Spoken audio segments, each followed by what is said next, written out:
कुछ चीजें यहाँ उजागर करूंगा वीर सावरकर जी के बारे में।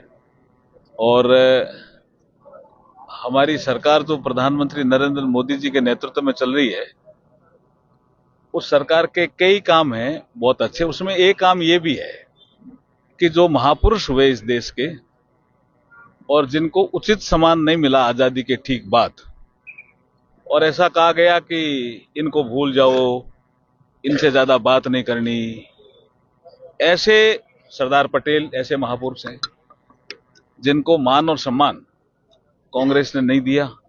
नरेंद्र मोदी जी ने केवड़िया में 182 मीटर ऊंची प्रतिमा लगा करके सम्मान दिया।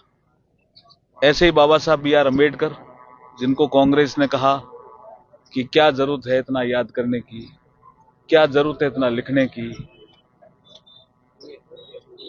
वहां नरेंद्र मोदी जी ने कहा कि वो ऐसे महापुरुष थे जिनको जानना चाहिए, इसलिए पंच तीर्थ बनाए। और ऐसे ही ये तीसरे महापुरुष हैं जी, वीर सावरकर जी, जिनका कांग्रेस ने हमेशा विरोध किया, लेकिन हर कोई वीर सावरकर नहीं बन सकता जी। तो इनका सम्मान क्यों नहीं होना चाहिए?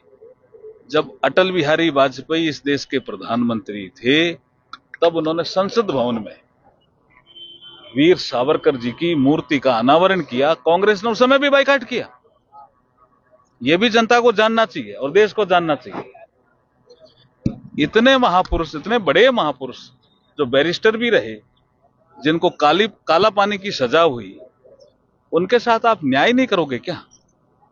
अब ये जो कालखंड चल रहा है उसमें न्याय हो रहा है और बीकानेर में वीर सावरकर जी की मूर्ति लग रही है, इसलिए मुझे सुखद अनुभव भी हो रहा है। देखिए, दो चीजें महत्वपूर्ण हुई कल इजराइल के दौरे में। जब प्रधानमंत्री जी नरेंद्र मोदी जी, भारत के प्रधान, जब इजराइल की धरती पर उतरे तो इजराइल के प्रधानमंत्री और उनकी पत्नी दोनों लेने आए।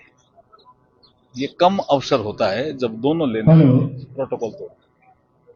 ये कूटनीति की भाषा में बड़ी घटना है। और उसके बाद जो इजराइल की संसद है, उसमें ये पहले प्रधानमंत्री हैं जिन्होंने संबोधित किया इजराइल की संसद को। ये दूसरी बड़ी घटना है। और फिर कांग्रेस का तो पता नहीं क्या एक किस दिशा में जारी है, इस तरह की घटनाओं का भी आलोचना करना और उसको घुमाना।